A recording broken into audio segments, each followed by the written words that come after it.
Hello friends, welcome to Sathya சமையல்.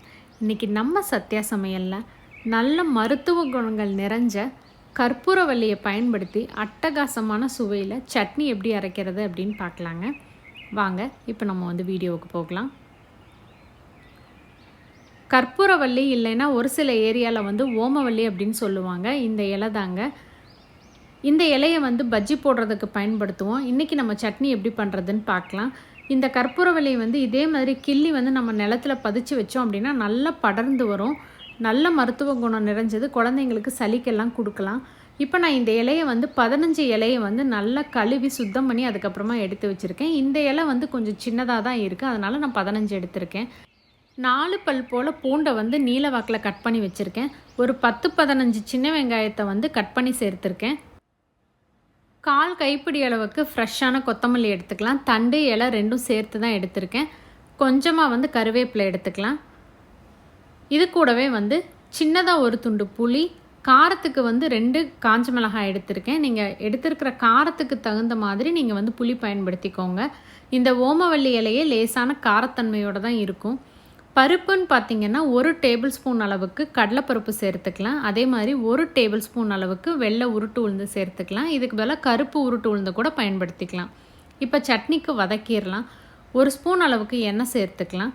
இதில் நம்ம எடுத்து வச்சுருந்த கடலைப்பருப்பை பாதி அளவுக்கு வறுபடுற வரைக்கும் வறுத்து விட்டுக்கலாம். இப்போ லேசாக நிறம் மாறிடுச்சு. இதில் 1 டேபிள் ஸ்பூன் அளவுக்கு வெள்ளை உருட்டு உளுந்து சேர்த்துக்கலாம். இப்போ 2 பருப்புமே நிறம் மாதிரி வந்துருச்சு. இதில் நம்ம கட் பண்ணி வச்சுருந்த பூண்டு, சின்ன வெங்காயம் ரெண்டையுமே சேர்த்து வதக்கி விட்டுக்கலாம். வெங்காயம் பூண்டினுடைய பச்சை வாசனை நீங்கி அதனுடைய நிறம் மாற வரைக்கும் வதக்கி விட்டுக்கலாம். இப்போ இதில் காரத்தேவைக்கு தகுந்த அளவுக்கு மிளகாய், அதுக்கப்புறமா புளி சேர்த்துக்கலாம். புளியும் மிளகாயும் வதங்கினதுக்கப்புறமா நம்ம எடுத்து வச்சுருந்த ஃப்ரெஷ்ஷான கருவேப்பிலை, கொத்தமல்லி, அதுக்கப்புறமா ஓமவல்லி இலை சேர்த்துக்கலாம். ரொம்ப பெரிய இலையாக பயன்படுத்தினீங்கன்னா ஒரு 6-7 இலை மட்டும் சேர்த்துக்கோங்க.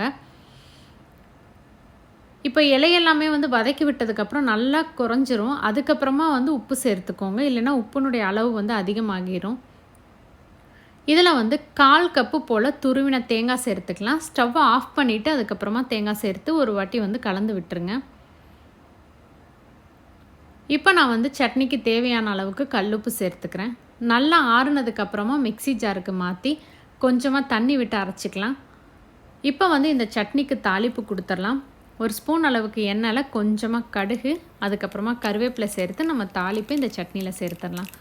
ரொம்ப ரொம்ப டேஸ்டான ஆரோக்கியமான இந்த கற்பூரவல்லி சட்னி நீங்களும் உங்கள் வீட்டில் ட்ரை பண்ணி பாருங்கள். ரெசிபி உங்களுக்கு பிடிச்சிருந்தா மறக்காமல் உங்கள் ஃப்ரெண்ட்ஸ் எல்லாத்துக்கும் ஷேர் பண்ணுங்கள், லைக் பண்ணுங்கள், கமெண்ட் பண்ணுங்கள், நம்ம சேனலை சப்ஸ்கிரைப் பண்ணுங்கள். சுவையறிந்திட சுவைத்து பாருங்கள். தேங்க்யூ.